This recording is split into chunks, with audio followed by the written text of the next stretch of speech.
how much does obesity is a cause with respect to all the not just heart issues but all the other chronic clinical conditions that we see? How much would you say that obesity is? It's a big part of the problem. But like I said,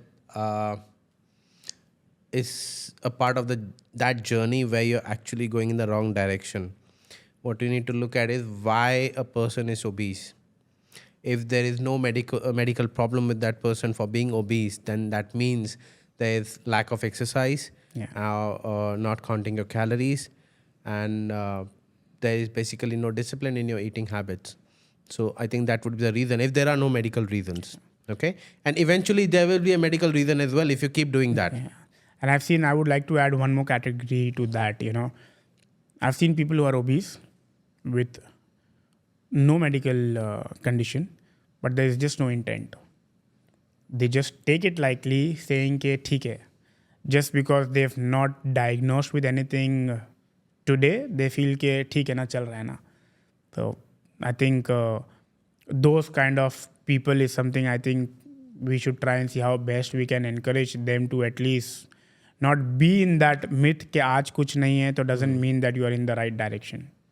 And how much, and it's both, I think the two ends, one is the diet, which we just spoke a little bit about, and the exercise.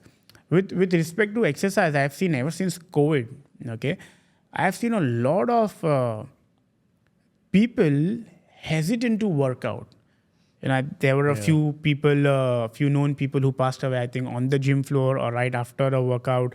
And this is a question which I wanted to ask you, is that what is it? Is it just because coincidentally that somebody passed away in the gym and it just became news and people are afraid nahi gym nahi jana hai karke?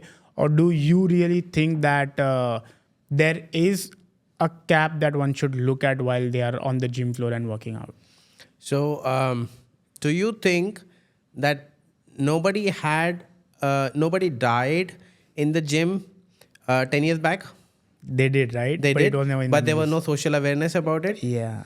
So now people have access to everything. Correct. Insta, Facebook, and you see the same story on each and every platform. Correct. So one is social awareness. And the second is the way we are talking, that there is a problem out there, even in the younger generation. And so, yes, we have seen patients who really have problem working out. Okay? In the sense? So, let's say a patient comes to me, 40 years of age, 45 years of age.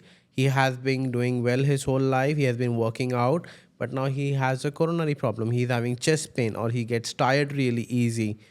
So, you have to investigate these patients, first of all. Now, we are talking about a problem after the workout. Let's talk about the people who want to go for a workout. Okay? Like I said, if you have had a strong family background of heart problems, and if you're 40 years old and you want to start your workout, go to a physician, get an annual health checkup, one consultation with physician. If it tell you that it's all right, there's no problem, you go work out. But even then, I would say take it slow. Okay? You are talking about somebody who's never worked out. Somebody who has never worked out in their life. There are people who wants to do that, even at this age. Correct. They realize late. Yes. So I would say that just go slow. Yeah. Okay? And this is my personal advice. Get a trainer for the first 1 to 3 months. Learn how to do properly and then go for it. And is there in your experience that you've seen that, is there something called as over-exercising? Basically, why do you need to over-exercise? But is there a concept? Is there a certain, you would say that running for 2 hours is over-exercising? Is there any sort of output which you would tag as this is over-exercising? You should not. A lot of people ask me, this is one question I've been asked like for last 2 decades, okay? Gym mein kitna time karta hai? Correct? And they just try and, I know somebody who's worked out for 3 hours twice in a day. Like I'm talking about a bodybuilder, right? So is there a upper limit where you would say कि इससे ज़्यादा नहीं करो, या after this point be a little careful? I'm talking about the duration or Yeah. an intensity of a workout. What I believe in, it's only 10 minutes of cardio. That too, you don't have to run. You can just, do a brisk walk somewhere, and then 30 minutes of resistance training. That's what I tell my patients. That's it. That's it. Boss, there are people who have not done anything in their life. If I tell them to do it for 2 hours a day, you think they're gonna go No, for that's it? okay. What I meant to ask was, if there is somebody who's regularly working out, 90 minutes. I understand your question. Is Yeah. there कि नहीं बस इससे ज़्यादा नहीं करना? Is there an upper limit? There cannot be an upper limit. You No, see, right? the bodybuilders, they've been doing for, like you said, for 6 hours. The body adapts. But I think what you need to do, what are you looking at? What are your goals? Basically, if your goal is to just stay fit, so I think 30 to 45 minutes is more than enough. If you're looking to go into, bodybuilding and even more, then it depends on your physique.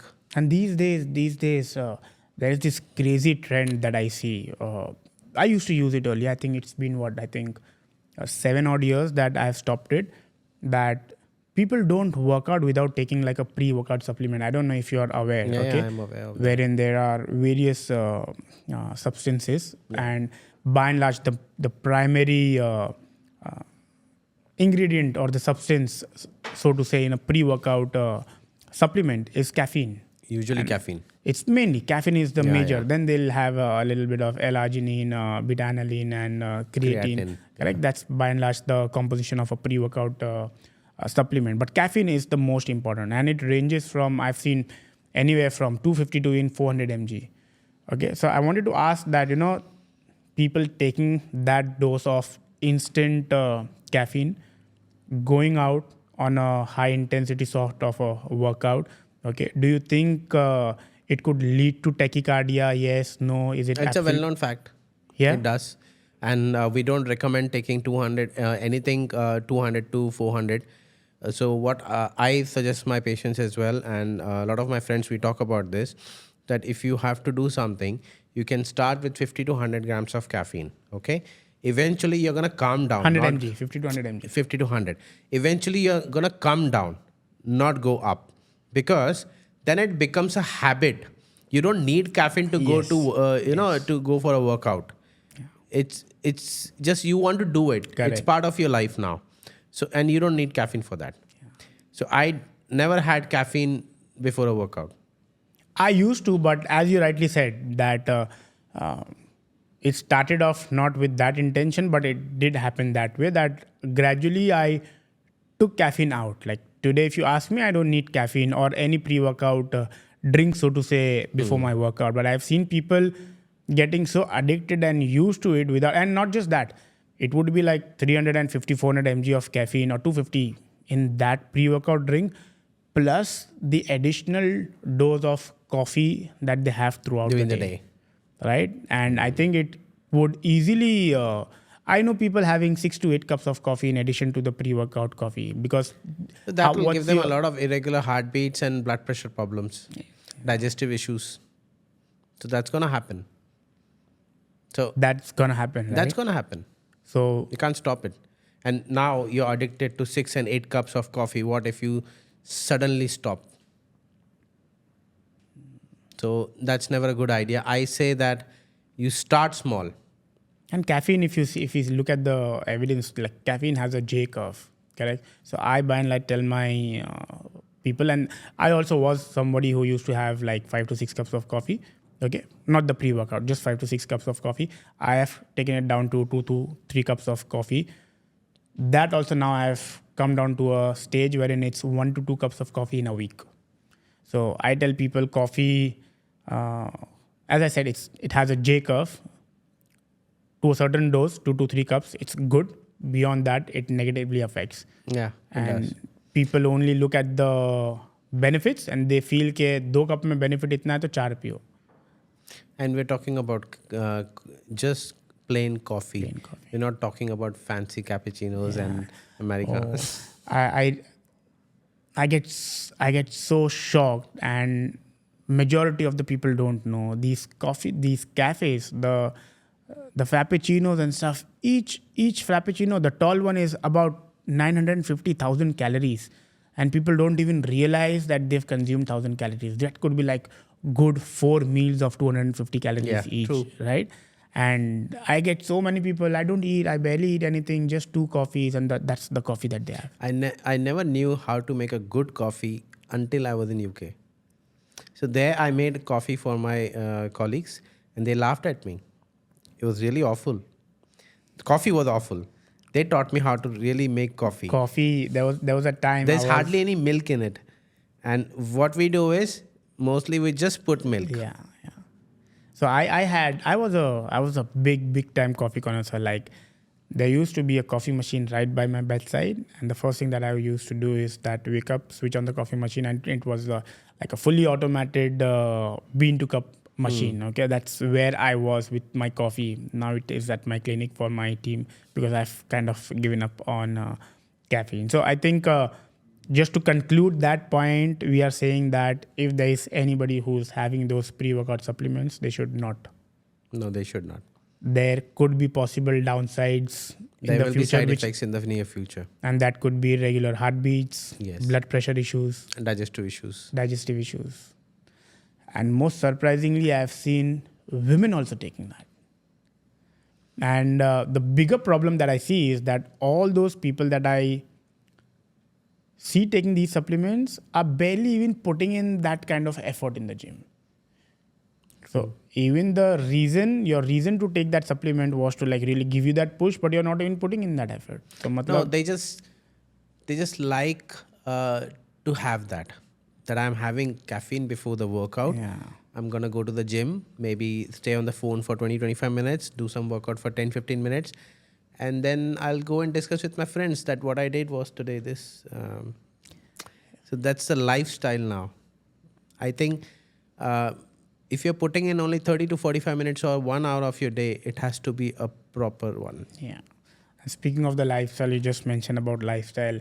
What do you see as major shift in the lifestyle of the last few generations, and what would be a few lifestyle changes which you would say that this has to change immediately? Top 2-3 that comes off your mind. So I think we need to be careful. First of all, it all starts from the basic. Okay, we need to know what we are eating. I would suggest that even I've started doing that now. I need to know how many calories I need in a day.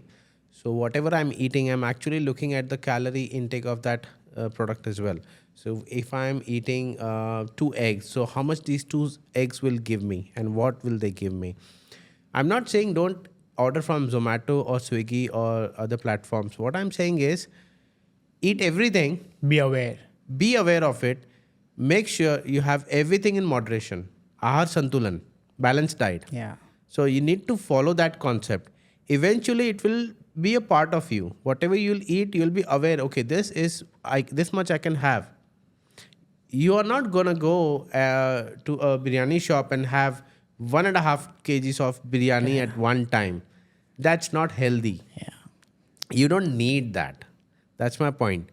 So eat whatever you need and then some, maybe. But be aware of it. That's the biggest thing we can do. We should start changing our habits of at least, we should not have a sedentary lifestyle. Even if you're working from home, you don't have time, do something at home. Try to exercise at home. Now, what happens is, if any person has a chest pain, let's say that I'm traveling from Thane to Mumbai Central by train, okay? So initially I was taking stairs and I was going down to change the platforms to take the train. If I have a chest pain, I'll stop using the stairs and I'll start using the lift. Okay? Now my chest pain is gone. So I think I'm okay. I'm healthy. So basically I avoided my symptoms. I made sure that I'm not aware of it anymore. Some people, while they were working out or jogging outside, having some chest problem, breathing problem, they'll start doing yoga.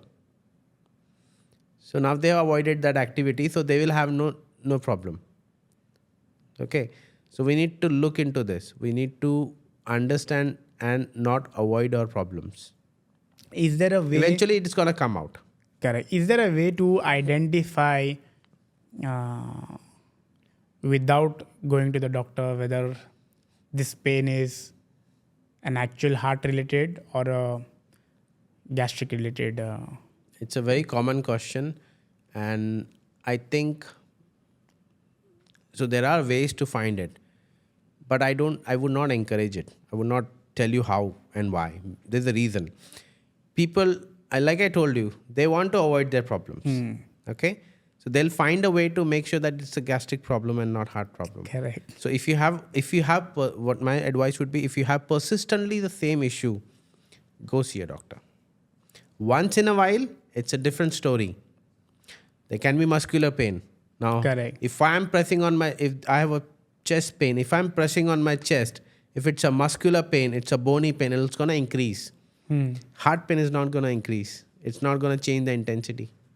The reason I ask this question is because, a lot of people, they are apprehensive. They somehow feel के doctor के पास नहीं जाना है, correct? And I don't know if you agree. There are a lot of people these days who just want to opt for alternative methods or the non-mainstream medicine, right?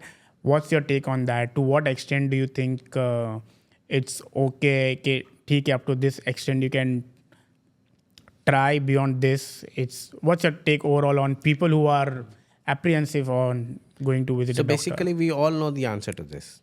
So if we compare Ayurveda, homeopathy, and allopathy, okay, which branch has advanced the most? Allopathy. You have heart transplants, you have angioplasties, you have transcatheter valve placements and everything in allopathy, okay? You have bypass surgeries, okay? Now, there is a limit to where you can try your alternative treatment methods. In your early stages of any problem, so basically, how does a person gets a heart blockage or any blockage? Basically, fat molecules still deposit. They'll make a plaque. It'll be a soft plaque. Then it'll harden, and it's basically a blockage now. Okay. When you're at the early stages of fat deposition or a soft plaque, there is possibility that these problems can be reversed with medications. Let it be allopathy, let it be homeopathy or Ayurvedic. Medication or through lifestyle modifications as well. देखिए lifestyle एक बार अगर आपके पास plaque बन चुका है, whatever lifestyle modifications should you do, it's gonna just prevent the further formation. It's not gonna reverse. Lower it. It's not gonna reverse the damage that's been already done. So at that point, any alternative treatments you can try. Okay, first of all, this is it. Once there's a heart blockage, allopathy will help you out in any way. Angiography, angioplasty, surgery, whatever it is. Now we are talking about lifestyle changes. Obviously, lifestyle changes. So today we are in an era where even if I start living healthy life today, I'm going to have a problem of my heart or anything in the future. I am going to have it. So it is not going to prevent that. What will happen is, without the healthy life, I might have a problem at 50. With a healthy life, I might have that problem at the age of 60. And the intensity of the problem might be a little lower. It's like during COVID, if you had vaccine, the problems were less. If you didn't have vaccine, your problems could have been worse. And is there anything you think that the industry, the doctors as a fraternity need to do something where there is this mistrust kind of a thing wherein people think that if you go to the doctor or surgery ही करने बोलेगा, correct? How do you see that? What can be done to let the people know that that is not the thought that they should have, or is this true? Do you think that this needs to change? Is there anything that you would like to comment on that? See, I think the things will change in the near future. You see, everybody thinks that doctors are out there to make money, okay? But every one of them have had one doctor in their life who has not charged them for anything, who has done just something good for them. They never talk about that part. Yeah. They only talk about the one who took more money from them, okay? So there will always be some trust issue. Okay. But I think in the future, there has to be a platform. It has to be an online platform where you just have to put your reports. You don't have to tell your address or anything, no name, nothing. Just put your reports, okay?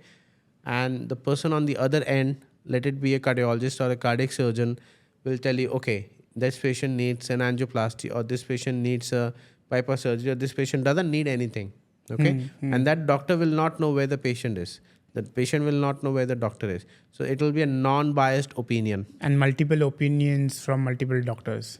Yes. Interesting. Yeah. Is there anything happening of that sort? No. No. Any country? No. No. That's interesting. See, this is the major problem in India. It's not in UK as well. So even in UK, they have blind trust on their doctors. There will be exceptions, but that's the In gist of general, it. the trust is there. Yeah. I had two particular questions, which I needed to ask and discuss. One is that when you speak of, I wanted to ask you when we spoke about the plaque, and a lot of people, we know that, cholesterol is something which is really looked at as the bad boy, right? And at the same time, we know that cholesterol is quite crucial in various functions in our body. Yeah.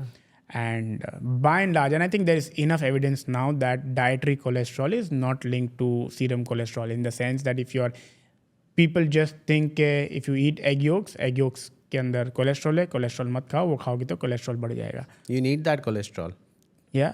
Yeah, your heart actually uses these cholesterol and fats to make energy. So you need that cholesterol. So even in my day, every day, I eat 4 eggs in the morning. Whole eggs. Whole eggs in the morning. And then if I have to eat even more eggs, if I'm feeling like it, then I'll eat only egg white. But I've had my share of egg yolk and egg white. But even if you end up eating more egg yolks, I think the body automatically down regulates the natural production of cholesterol. It right? does.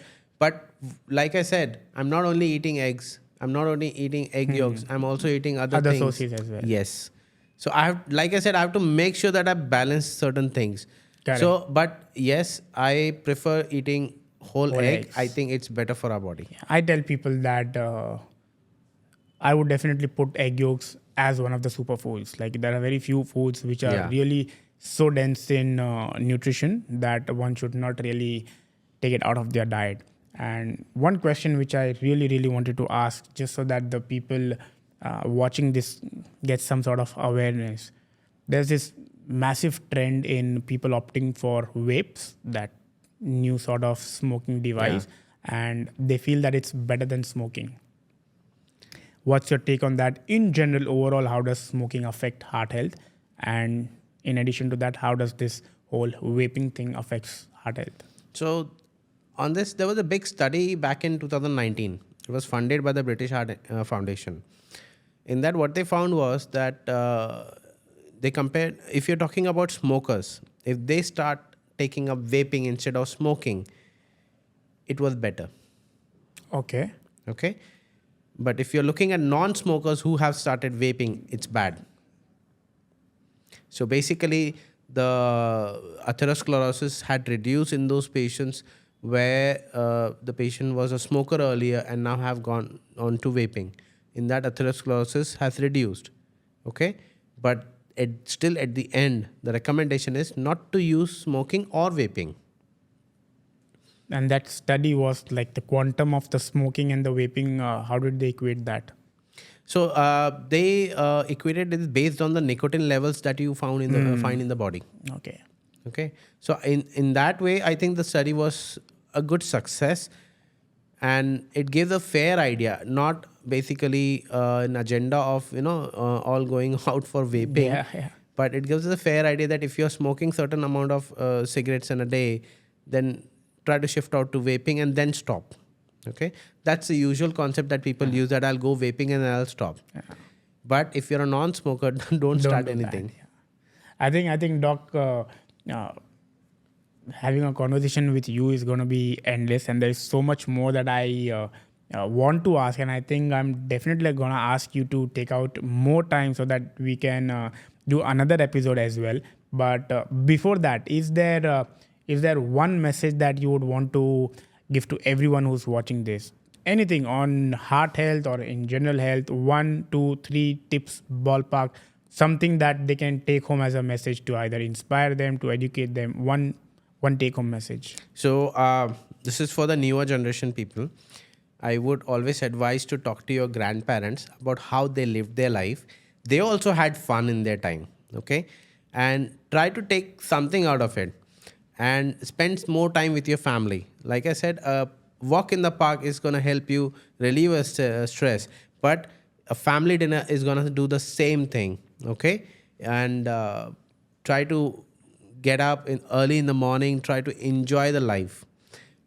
Try to make sure that you have everything in moderation and not exceeding the limits. Lovely, lovely. I think not waking up in the morning early, I tell people that you don't really know what you're missing. It's a different thing altogether when you wake up in the morning early. It's a different life altogether. And if you're someone, I think there is so much that we've discussed, Doc. But just to conclude that and just to give one take-home point, I think if you're not waking up in the morning, I'm not saying wake up at 4 o'clock or be the 5 a.m. guy. Wake as early as possible. Just try and see if you can get some natural sunlight. Start looking into the sunlight and you will see how everything in your health really comes into a more streamlined way. Hope you all enjoyed, Doc. I had a thorough pleasure of having you and had a super conversation. Thank you so much for giving out your time and for all the value that you added to everyone. Thank you very much for having me. Thank you.